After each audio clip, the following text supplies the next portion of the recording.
Salut tout le monde. Alors, deuxième fois que j'en fais ma vidéo, car le son n'a pas fonctionné. Tant pis. Alors du coup, une fois que vous avez fait votre rotopo, et que vous êtes content, il va falloir que vous la transformiez en mèche. Alors comment on fait une... comment on va la transformer en mèche? Il va falloir la sélectionner. Il va falloir sélectionner votre subtool Z-Sphere. Aller dans Adaptive Skin. Là, on est en mode preview pour le moment. Je me mets en mode solo. On est en mode preview. Là, vous l'avez terminé. Vous mettez bien en densité 1, Dynamèche 0. Vous cliquez sur Make Adaptive Skin. Pour le moment, vous voyez rien. Ça n'a rien changé, mais il l'a bien créé. Il a créé un subtool qui va commencer par Skin, le nom de votre subtool. Donc, on regarde. Là-dedans, il vous en a créé. J'en ai fait plusieurs pour mes essais, mais du coup, il a créé un subtool qui s'appelle skin underscore, le nom de votre subtool qui s'appelait Z-Sphere 1, skin Z-Sphere 2, parce que j'en ai déjà créé un moi. Vous, ça sera peut-être Z-Sphere 1. Donc, ce qui vous a permis de créer votre topo, vous allez le cacher pour le moment. Et ce qu'il faut, c'est insérer maintenant votre nouveau mesh qui vous a créé en faisant insert. Et vous allez sélectionner celui qui s'appelle skin Z-Sphere quelque chose. Hop, il vous l'a inséré. Du coup, maintenant, si vous le sélectionnez et vous le mettez en mode solo, vous allez vous apercevoir que ça va être un mesh maintenant qui va être modifiable, comme tout mesh dans ZBrush. Et ce qui va vous intéresser, je vais vous montrer, moi, une fois que j'avais tout fini ma rotopo, ce que ça donne. Pardon, j'enlève ça. J'en profite, si vous avez ça qui est sélectionné, vous pouvez le désélectionner en recliquant dessus. Par erreur, au lieu de cliquer sur votre subtool, vous avez cliqué un peu trop à droite. Vous pouvez l'enlever, on s'en sert pour faire des opérations booléennes. Donc, par moment, ça ne nous intéresse pas. Donc, moi, une fois que j'ai terminé, donc ça donnait ça. Et vous, quand vous en serez à avoir importé votre rotopo, vous avez peut-être besoin de modifier quelques points. Alors comment on fait? On va utiliser la broche Z Modeler. On se met sur un point. On appuie sur barre d'espace pour avoir les actions liées à ce point. Vous allez sélectionner Move. Et bien faire attention que Snap to Surface soit sélectionné. Et là, comme ça, vous allez pouvoir faire bouger vos points en fonction en les snappant sur la surface que ZBrush va trouver dessous. Donc, comme ça, vous allez faire vos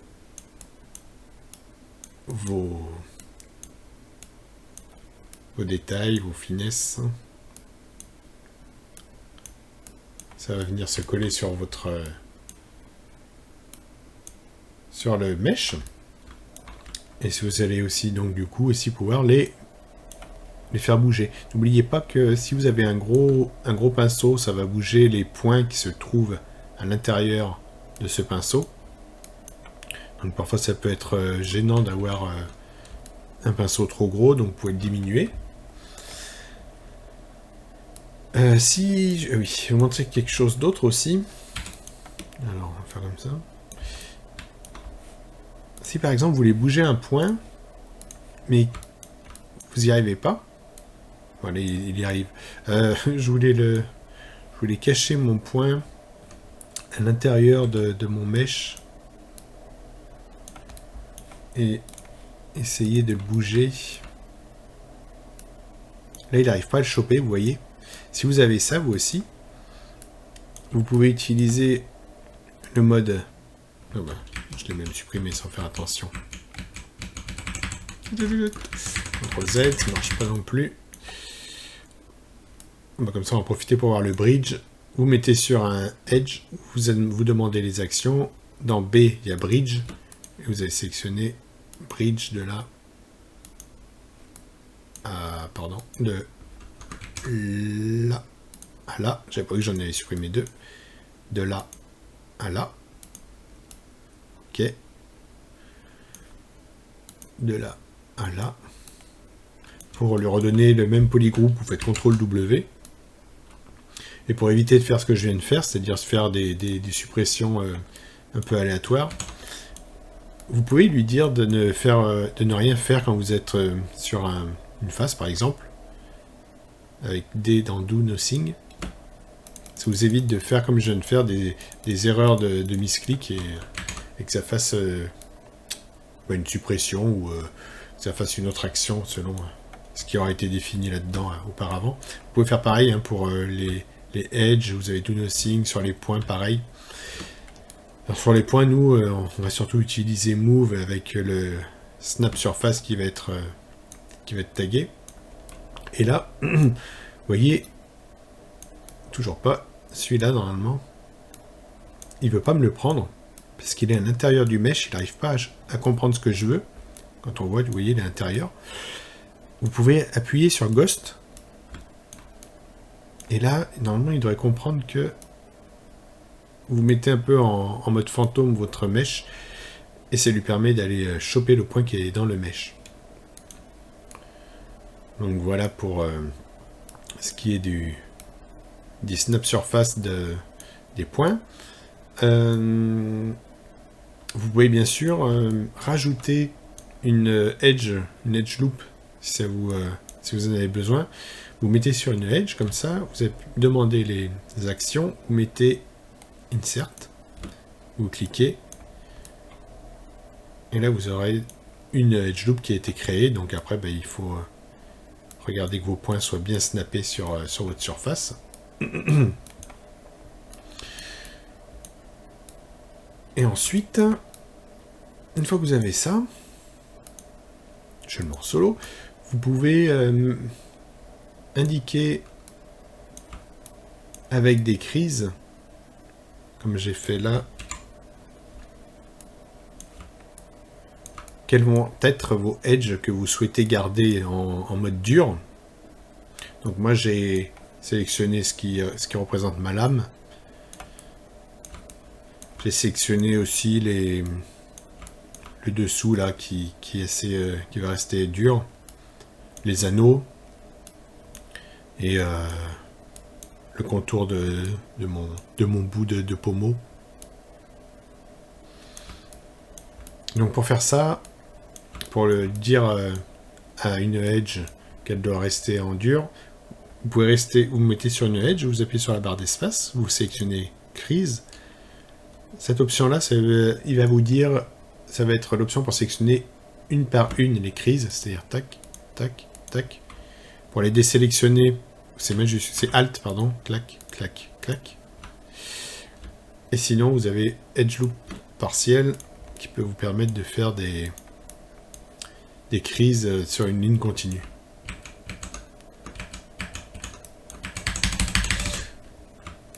Ou de les enlever.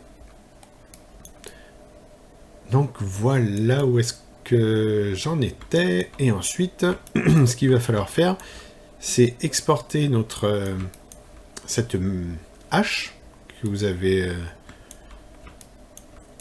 dont vous avez retravaillé la topologie, en la sélectionnant, faire export, choisissez FBX là-dedans, en développant votre menu, FBX, vous la renommez, j'ai déjà fait, Labro Topo par exemple, vous enregistrez,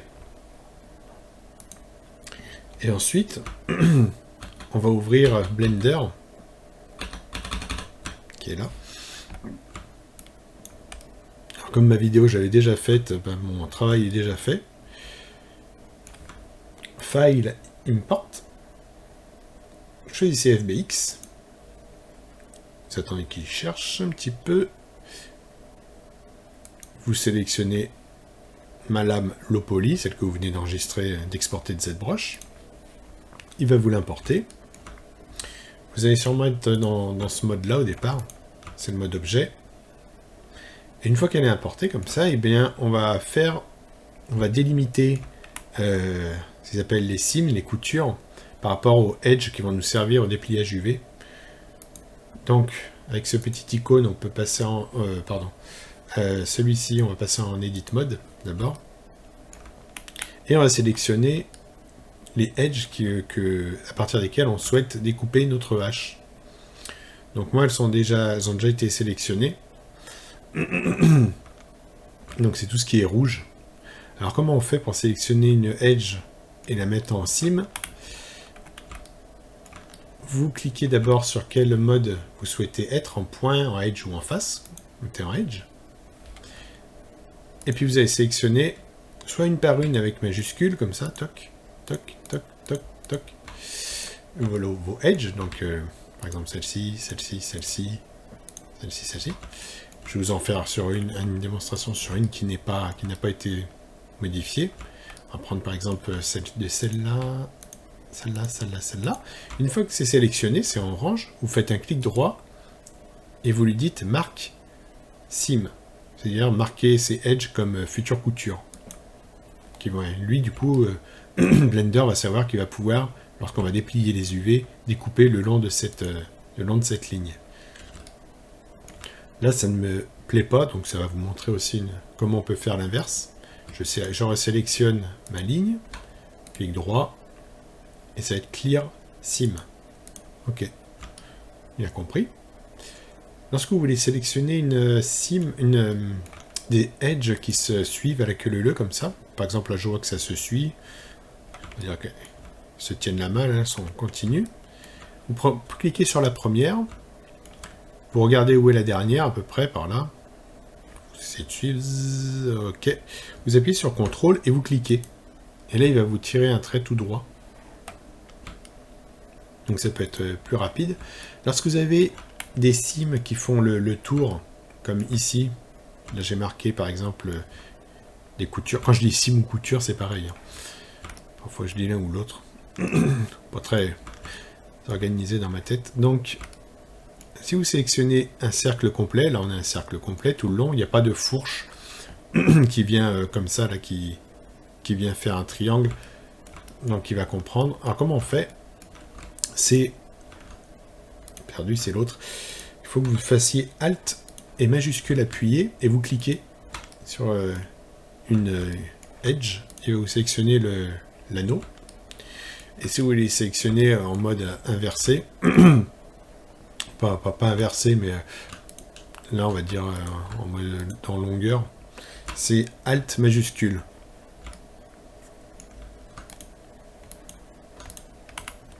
Voilà, donc c'est soit l'un, soit l'autre. Ça peut vous économiser du temps. Donc, Alt CTRL, ça vous le fait en anneau, Alt majuscule, ça vous le fait de haut en bas. Et lorsque vous faites, par exemple, je sais pas, Alt majuscule, et vous voulez ajouter quelque chose en plus, vous appuyez sur majuscule, et vous cliquez sur votre sim. Oups là, pardon. Tac, tac.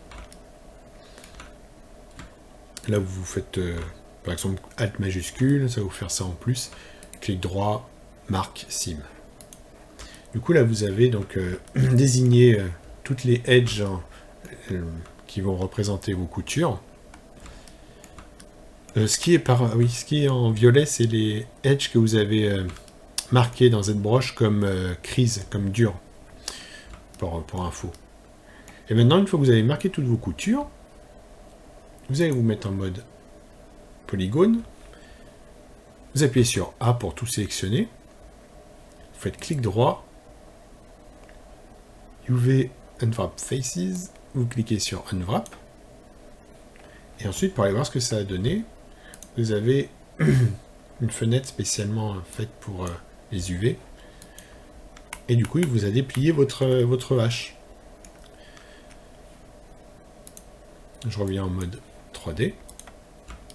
Donc ça nous fait maintenant une hache low poly sur laquelle on a créé nos UV et on les a dépliés.